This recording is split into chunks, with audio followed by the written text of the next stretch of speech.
पुष्प की कमी। महादेव ने सोचा ये 500 हो गए, क्यों ना एक चुराया, एक और चुरा लूं। 2 पुष्प चुरा लिए, आधे पुष्प चढ़े और उस ढेर में से एक पुष्प और चुरा लिया, यानी कि 2 पुष्प कम हो गए। और संतो जैसे ही लक्ष्मी ने पुष्प चढ़ाते चढ़ाते चढ़ाते गिनती हो गई 998। 2 पुष्प चाहिए 1000 में, कितने चाहिए ना 2। तो उसने देखा अगर ये अधूरी पूजा होगी तो मुझे विष्णु के दर्शन नहीं होंगे, अब क्या करूं, 2 पुष्प चढ़ाना जरूरी है। तो शिव महापुराण की कथा कहती है संतो, अपने नील कमल का रूप किसको कहा है? कमल का विष्णु पुराण की कथा पढ़ लेना आप, उसमें कमल पुष्प की उपाधि नैन से दी है, आंख से। कमल नैन, कमल नैन इसीलिए तो विष्णु भगवान को क्यों कहते हैं कमल नैन। और नील कमल माँ का स्तन है, क्या है? माँ का स्तन है। तो शिव महापुराण की कथा कहती है उस लक्ष्मी ने अपना एक स्तन, वाम भाग का स्तन काट के और शिव जी को चढ़ा दिया। जब एक चढ़ाया उसने सोची एक और चाहिए, तो मैं एक स्तन और काट के चढ़ा दूं। एक और काटने ही वाली थी और देवातिदेव महादेव प्रकट हो गए। और जब महादेव प्रकट हुए संतो, तो महादेव ने कहा धन्य है माँ लक्ष्मी। कि काय की उपाधि दे दी उसने। महादेव जब प्रकट हुए तो महादेव ने कहा लक्ष्मी तुम धन्य हो जो तूने इतनी कठोर परीक्षा को पास कर लिया, नहीं तो कमल तो चढ़ जाता पर नील कमल हर कोई नहीं चढ़ा सकता। संतो जहां भोलेनाथ ने आशीर्वाद दे दिया, उनके स्तन वापस उनके स्थान पे आ गए। और जहां कहते हैं वो तो माया भोलेनाथ की थी, भोलेनाथ ने आशीर्वाद दिया, विष्णु भगवान का दर्शन हो गया। लेकिन संतो ध्यान देना, जो लक्ष्मी का स्थान था उस समय भगवान भोलेनाथ ने कौन सी तिथि थी वो? चतुर्दशी। 14 तिथि के दिन महाशिवरात्रि आती है। कौन से महीने में आती है? श्रावण महीने। अरे बोलो तो सही। वैसे ये थी हुने ने ये काढ़ो तो पे पसे कई शार है, नतरो पानी भी तो कोनी किए रे मेरे।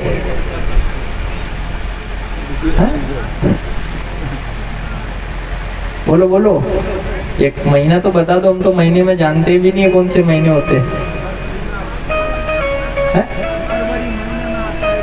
अच्छा कि फरवरी में आवे नहीं? अंग्रेजी अपना ने याद को ने अंग्रेजी को नाम ही मत होती तो अपने ही था तो सेहत महीना के मेरे आओ फाल्गुन। बहुत जोरदार ताली बजाएगा साहब, भाषा ने कह दी बात। ऐसा लगा हमको इसलिए कि हाँ ये महीना हो सकता है। फाल्गुन मास की चतुर्थी थी संतो। वो लक्ष्मी मात ने जिस समय इसको काट के शिव को चढ़ाया था, शिव जी ने लेके उसको जमीन इस पृथ्वी माता के अंदर गाड़ दिया था। और जो गाड़ा था वो बील फल का पेड़ निकल गया। और जब ये फल निकला उस समय लक्ष्मी माँ वहीं खड़ी थी, विष्णु वहीं खड़े थे। और उस समय लक्ष्मी से भी आशीर्वाद के रूप में भोले बाबा ने कहा था, हे लक्ष्मी 3 दिन लक्ष्मी का विशेष स्थान बिल पत्र के वहां रहता है, जो बिल फल का पौधा होता है। लक्ष्मी चाहिए तो वहां मिल जाएगी। कर्जे से मुक्ति होना है तो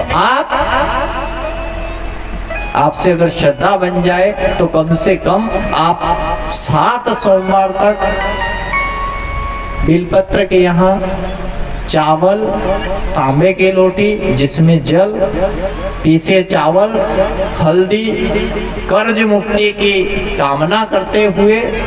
और जो अगर ये 5 व्रती का तो बहुत कम मिलता है, आप जानते ही हो, तो वट वृक्ष तो मिल जाता है, बड़ा मिले के नहीं, तो वट वृक्ष के वहां पे आप चढ़ाओ। और चढ़ाते हुए अपने कर्ज मुक्ति का ध्यान करना, जिसका नाम देखो बटकेश्वर महादेव भी नाम है, उज्जैन में भी है वो, है कि नहीं? जिसकी पूजा करते हैं, जिसके भार अधिक हो जाता है, कर्जा नहीं उतर रहा है, बहुत परिश्रम कर रहे हैं, फिर भी बार बार वही हो रहा है, तो बटकेश्वर महादेव का दर्शन कहाँ है, वहां पे पूजा होती है, वहां पूजा करवाने की आवश्यकता नहीं। अपने गांव में, अपनी नगरी में अगर बटकेश्वर महादेव मतलब वट वृक्ष का पौधा है, आप सोमवार को जाओ, तांबे की लोटी लो, उसमें पीसे हुए चावल डालो, हल्दी डालो, जल ले जाओ और ध्यान करके, और शिव जी का वो ध्यान करो, बटकेश्वर महादेव का, उसकी जड़ में डालो, 7 बार 7 सोमवार कर डाल के, और उसी में से जड़ तोड़ के उसके ऊपर एक लाल कपड़ा लगा के उसको लाके अपनी जेब के अंदर डाल लो या पूजा स्थल पे रख लो, तो शिव महापुराण कहती है कि उसके 3 से 9 महीने के बीच में कर्जे से सदा के लिए मुक्ति हो जाएगी। ये कर्ज मुक्ति की कथा शिव महापुराण कहती है। तो संतो, यहाँ देवातिदेव महादेव की असीम कृपा से सदा सदा के लिए आप देखो, ये क्रोध जलंधर, और जलंधर जो उत्पन्न हुआ, इस जलंधर की ऐसी कथा कही गई है संतो कि जब ये सभा में बैठा था, राहु से पूछा, इंद्र पे आक्रमण हो गया, इंद्रपुरी पे जब आक्रमण हुआ, स्वर्ग में जब आक्रमण हुआ, देवी देवता भाग गए, गुरु की ऐसी कृपा हुई, जिस गुरु ने देखो ब्रह्मा जी का सानिध्य में काल नेमी की पुत्री वृंदा, किसकी पुत्री? काल नेमी। कौन जानते हो आप? राक्षस था काल नेमी, था, जानते ही हो ना काल नेमी को। और उस राक्षस की पुत्री कौन? वृंदा। उस वृंदा का विवाह जलंधर के साथ हुआ, और जलंधर के साथ विवाह जब हुआ तो वो पतिव्रता स्त्री थी। कैसी स्त्री? पतिव्रता स्त्री जानते हो आप? जो पति की सेवा करे, पति को पति ने कहे उससे पहले पानी की गिलास लेके खड़ी रहे, वो पतिव्रता स्त्री। समझ जाए उनकी भावना को कि इनको चाय चाहिए। अबे पति बेचारा बैठा और किधे के सा सा सा न लाड़ी रिमोंडर लिए बेटी से, तो उसे तो फसे फसे मना को भी करो। वो पतिव्रता स्त्री है। सुनो, पतिव्रता स्त्री, ये सती की कथा शुरू हो गई है संतो।